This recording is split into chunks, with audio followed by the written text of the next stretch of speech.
Like, when you have the opportunity to experience a brand new attraction before anybody else, I don't understand how you cannot go to that. Welcome back, travel fans. I'm Morgan from the very unofficial Travel Guides, and on this week's edition of Sunday Sofa Time, I'm going to tell you about the time I got to try out a brand new Disney attraction before anybody else.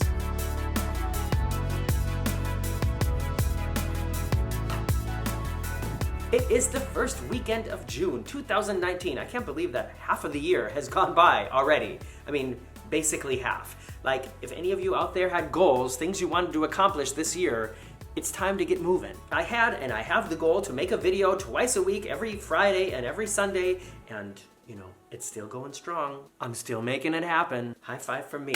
But I can't say it's easy. I have to tell you guys, I've been doing these Sunday Sofa Time videos for quite a while now. There's probably close to 100 of these Sunday Sofa Time videos by now. And it's not necessarily that it's tricky to think about things to talk about. What I mean is, it's tricky for me to either, like when I think about something I might want to talk about, then I always immediately think, wait, did I talk about that already? And then the other subject is, I think, okay, is that something that's even worth talking about? But the story I'm going to tell you today is something that I think is really worth talking about, and I know that I haven't told you about this yet, and that is the time that I got to be part of the test audience for the Honey, I Shrunk the Audience attraction at Epcot. If you've been here on the very unofficial Travel Guides for a while, you know I was a cast member at the Magic Kingdom in Disney World in Orlando back in the 90s. And as a Disney cast member, or as a cast member at any theme park or attraction usually, when they are opening a new ride or a new attraction, they, at least Disney at the time, and I know they still do it now, they would invite cast members to try it out or to enjoy it, be like a test crowd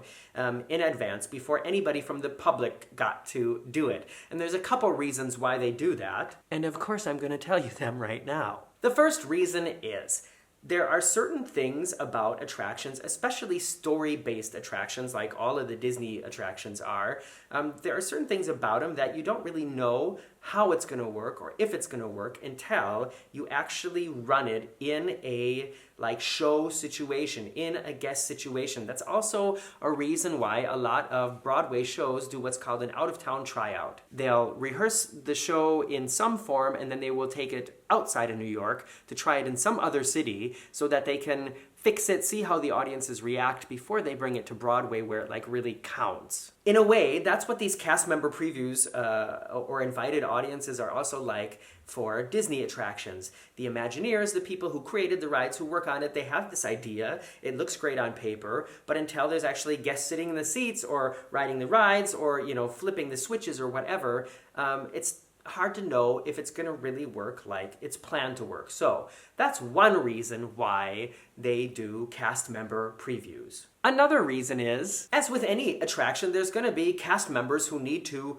run this attraction, who need to work on it.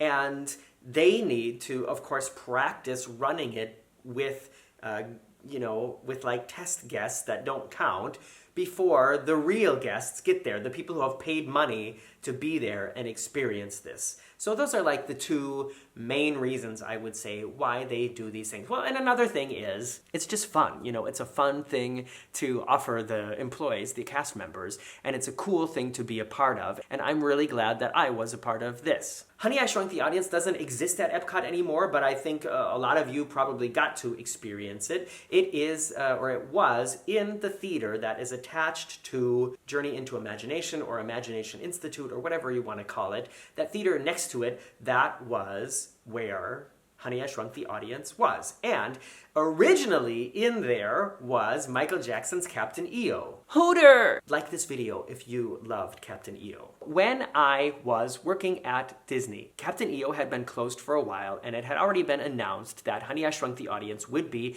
taking its place. But there was no, if I remember it correctly, and I mean, I really have no way to check this anymore, but if I remember it correctly, it had already been announced that this would be replacing it, but I don't know if there was an official opening date. Which is why why I was totally excited when it was announced that they were looking for cast members to come to do a cast member preview. It was one of 2 rides that I got to preview while I was a cast member. The other one was another attraction that has completely disappeared now, and that was the extraterrestrial alien encounter. Ooh, scary. It actually was really scary, and it was changed a few times to make it less scary, and then eventually it was just taken out because so many people complained about it. And I think that might also be a good idea for a Sunday Sofa Time. What do you think? Do you want to hear about it? And at the moment, I can't remember if the Alien Encounter preview was before the Honey, I Shrunk the Audience or after. I guess it doesn't matter. I'm just trying to put the details together. So, what I do remember is that the Alien Encounter preview was early in the morning. We had to be there really early before the park opened, and the preview of Honey, I Shrunk the Audience was late. It was after the park had closed. So we were in the park before the park closed, and the cast members were let into this area and told that we should wait there before, and then it would begin shortly. And I was also completely thrilled that there were some of the Imagineers who worked on the project, and I can't remember any of their names right now, were actually there to see how we reacted to it and also to talk with us afterwards and take our questions. So I actually got to speak with a Imagineer. And like I said, I have no idea who it was anymore. But it definitely wasn't Tony Baxter, because I would have remembered that. So we were in the pre-show area, which now they show... What did they show there now? I really don't remember. Like a Kodak display. Does anybody remember this? Please help me out here. Write it in the comments below. That's where we waited, and there were not even enough cast members to fill one entire theater. I think they were thinking that maybe so many would come that they would have like 2 different test audiences, but there wasn't. There was, like maybe half of the theater was filled. I remember that. And when I think of it now, I just don't understand how you cannot go to a cast member preview. Like, when you have the opportunity to experience a brand new attraction before anybody else, I don't understand how you cannot go to that. Thousands and thousands of people did not go. We were eventually let into the theater room, and if you've been there, it's a relatively large theater, told to have a seat and that they would play the show for us. And so this was so early in the process that there weren't even cast members there practicing running the attraction yet. It was literally like one of the Imagineers standing in front of the theater, explaining everything that was about to happen, and then it just started. There was no like spiel and all that. We had our 3D glasses on, they started the film, and it didn't work. What I mean was, the film was running, but it was totally out of focus. The 3D wasn't working. And after just a couple minutes, it stopped again, and one of the Imagineers went to the front again and grabbed the microphone and said, "Sorry, I hope everybody doesn't have a headache yet. We won't put you through that. There's a problem with the 3D sync. It's gonna take us a few minutes to get it ready." And then they asked us all to go back out again. We had seen a couple minutes of it, and then they stopped it, and we all had to go back outside again because the 3D wasn't synced. Eventually, we were asked to come back inside, and I don't remember what happened in the meantime. I don't remember if there were like drinks and hors d'oeuvres or anything like that. There definitely wasn't that at the Alien Encounter preview. I don't know. This was like more than 20 years ago. And before I tell you what happened next, please forgive me for putting a little advertisement right here. Did you see it? Did you see it? Did you see it? Eventually, we were asked to come back inside, and I'm going to tell you what I remember about this film, and it won't really be like a spoiler alert because this attraction is gone now anyways. There was a film back in the late 80s or early 90s called Honey, I Shrunk the Children. And in that film, a scientist creates a machine to shrink things, and he accidentally shrinks his children, and then they go on this big adventure, as miniature tiny things trying to live and survive in the normal world. And eventually they get saved. So in this attraction, you are visiting his institute where he's trying to perfect this technology. And he wants to demonstrate it for you, but then his kids show up, and his kids, one of them is playing with a rat, another one is playing with a snake, and of course the snake, goes like whoosh. Fantastic 3D effect. And there were a couple things that they did in this attraction that had never been done before, or at least that I had never experienced them before, but I want to say that if I had not experienced them yet, then they were probably new. One of them was that they had like back pokers built into the seats. So there's a little thing in the seat that would like poke your back at a certain point and heighten the scare factor and the feeling that like, you know, things were happening around you. Another thing that I know was brand new was that there was a scene where the thing had shrunk a bunch of rats and it like multiplied them, this big machine that he was working on, and the rats like ran down one side and out into the theater, and then you could hear them, you know, running from like one side to the other, and there were like these little like you could feel the rats running across your legs because there were like air hoses attached to the seats, and air would blow through them and the hoses would like go. And that was a big shocker. And also, the entire floor of the theater was on like a movable platform. And so when you were being shrunk and when you were being blown up again, the entire floor would go like whoa, whoa, whoa, whoa. And it was a really, really odd feeling. And if you didn't know that it was happening or gonna happen, it was startling and just very, like I said, just very odd. I remember being like, okay, I know that something happens at that moment, but I can't quite figure out exactly what it is that's happening. And then, yeah, in the end, everybody's happy. And then they built in this tiny effect that I think a lot of people probably never even realized, and that is, in the story, it's not that just our bodies were shrunk. It was that the entire theater room was shrunk with everything inside of it.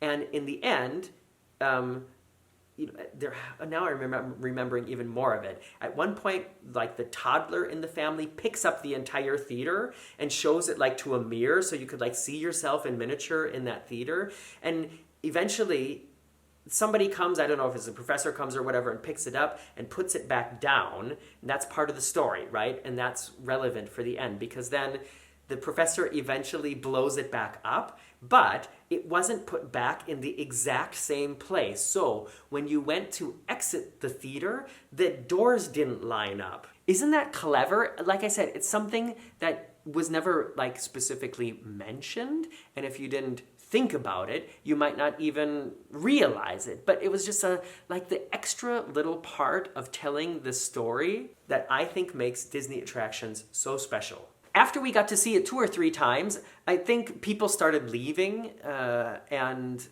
they offered to do it a couple more times, and they were trying this and trying that, and they were adding like more rat tails and less rat tails and stuff like that. And I want to say that I'm pretty sure I stayed until the very end because I remember being back out in the pre-show area and talking with an Imagineer, and I asked him, the only thing I can remember asking him is if there was like an electric shock at the moment where the snake goes psh.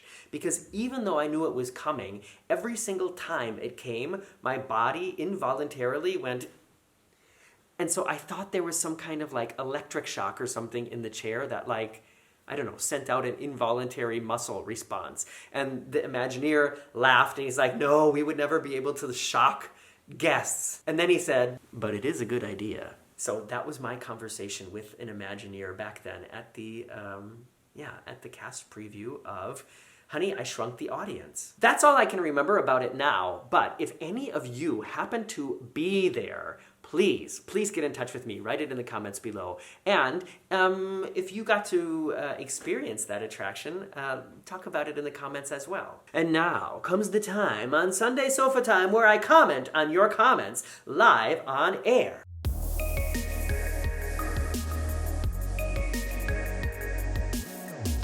On last week's Sunday Sofa Time, I told you the story about how I cut open my foot on a rock on St. Thomas and had to get stitches while I was cruising on the Harmony of the Seas. There are videos of it actually happening, and then last week I told the story again because it's been several years now since it happened. These comments are related to that video, and the first one I want to tell you about, where did he go now? Hold on. Julie Wallace. Julie Wallace writes, she quoted me that I said, long story short, and she says, no, Morgan, that was a long story long. That made me laugh, and actually I'm going to heart it right now. Thank you, Julie. Thank you for making me laugh. On a lot of these Sunday Sofatime videos, a lot of the comments I get are people saying, get to the point. He takes so long to talk about what he says he's going to talk about in the video. And I think, yep, that's me. If you don't like it, there's a lot of other YouTube channels to watch. Sarah Petty writes, Morgan, we are going on Harmony next month and St. Thomas is one of the ports. Your old video is 100% the reason I bought water shoes for this trip. Good idea, Sarah. As you know, you may need them. And another piece of advice for you is don't leave them in the cabin. Del Brett says, I had the same thing happen on taking a picture. Some gal with a few others demanded money and I said all I had was a debit card.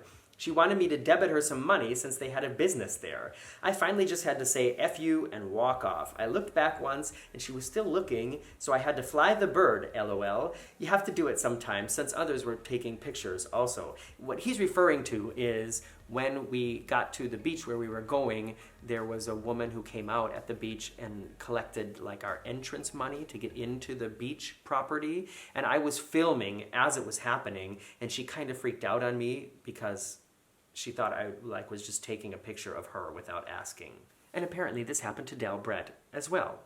And I think I would have also gotten to the point where I just would have been like, F you, I'm out of here. And that's all I got for you this week. Thanks for hanging around. Thanks for sticking around. Thanks for coming around every Sunday. And I'll be back here next week if I can come up with a good idea. And you know what? I always do. See ya.